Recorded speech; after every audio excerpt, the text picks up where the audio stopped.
اللہ بہتر ہے احساس کرنے کا جملہ ہے. جب جناب زینب آزاد ہو کر کربلا پہنچی ہے، کربلا سے پہلے زینب نے اتنا گریہ نہیں کیا تھا. جیسے ہی پوچھا بیٹا سید سجاد یہ کون سی جگہ ہے، کہا پھوپھی اماں کربلا ہے. کہا مجھے اتارو. اماری سے اترتے ہی زینب نے پیٹ پیٹ کے رونا شروع کیا. کیوں رو رہی تھی؟ منظر گھومنے لگا. یہاں میرا اکبر مارا گیا، یہاں میرا بھائی پامال ہوا، یہاں میرے خیمے جلے. زینب کو سید سجاد نے سنبھالا. پھوپھی اماں صبر کریں، پھوپھی اماں صبر کریں. یہ کہہ کر، بس یہی منظر ہے جو آپ تک آئے ہیں، یہ کہہ کر جناب زینب نے کہا بیٹا تم نے جنازوں کو دفن کیا ہے نا، مجھے میرے بھائی کی قبر پہ لے چلو. اللہ اکبر. مجھے میرے بھائی کی قبر پہ لے چلو. زینب حسین کی قبر پہ آتی ہیں.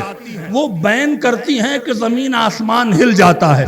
اور بیان میں کیا کہا ہے؟ مبارک پور کے عزادارو تمہارا سلام، تم نے نوحہ پڑھا، تم نے ماتم کیا. حسین کا درد سمجھو، زینب کے درد کا احساس کر لینا. جناب امام حسین کے روضے پر اس قبر پہ آ کے جناب زینب نے پہلا جملہ کہا بھیا زینب آئی ہے. اللہ اکبر. بھیا زینب آئی ہے، بھیا زینب آئی ہے. زینب کی طبیعت بگڑنے لگی. سید سجاد نے پوچھا پھوپھی اماں کیا بات ہے؟ کہا تم سمجھو گے نہیں بیٹا، میں کیوں کہہ رہی ہوں کہ بھیا زینب آئی ہے. کہا کیوں؟ کہ جب بھی میں حسین کے پاس جاتی تھی میرا بھائی کرسی سے کھڑا ہو جاتا تھا، میرا بھائی میرے ہاتھوں کو بوسہ دیتا تھا، اپنے پہلو میں بٹھلا لیتا تھا. یہی تو کہہ رہی ہوں کہ بھیا زینب آئی ہے، بھیا زینب آئی ہے. دوسرا جملہ کہا لیکن بھیا تیری سکینہ کو کھو کے آئی ہے. عجیب جملہ لکھا ہے، عجیب جملہ کہا ہے آیت اللہ مظاہری نے. پھر جملہ کہا بھیا افسوس اس بات کا ہے کہ زندہ آئی ہے. اللہ اکبر. افسوس اس بات کا ہے کہ زندہ آئی ہے. بھیا پچھتائے گا ہر وہ ظلم جو زینب پر نہیں ہوا ہے. بھیا ہر ظلم زینب پر ہوا. یہ کہنے کے بعد زینب بہت دیر بیٹھ کے روتی رہی. جب کچھ افاقہ ہوا بس آخری جملہ ہے ماتم کرو عزیزو، سینہ پیٹو عزیزو، حسین کا غم بہت عظیم ہے. اللہ اکبر. کہا بیٹا سید سجاد تم مجھے میرے بھائی عباس کی قبر پہ لے چلو. جب سے عباس خیمے سے باہر گیا میں اس کی قبر پہ نہیں آئی. کہا ٹھیک ہے. سید سجاد نے جناب زینب کا ہاتھ تاما، لا کے قبر پہ کھڑا کر دیا. پوچھا بھیا بیٹا یہ کس کی قبر ہے؟ کہا پھوپھی اماں یہ چچا عباس کی قبر ہے. قبر کو دیکھا، پھر سید سجاد کو دیکھا. بیٹا یہ کس کی قبر ہے؟ کہا پھوپھی اماں میرے چچا عباس کی قبر ہے. کہا بیٹا تم نے چچا کو نہیں دیکھا تھا؟ کہا دیکھا تھا. کہا میرا عباس بہت بلند قامت تھا، اس کی قبر چھوٹی کیوں ہے؟ بس یہ سننا تھا. سید سجاد تڑپ گئے. اے پھوپھی اماں دشمنوں نے چچا کی لاش کے ٹکڑے کر دیے تھے، ارے ابا میں سمیٹا، چھوٹی سی قبر بنایا، زینب لپٹ گئی. اے ابا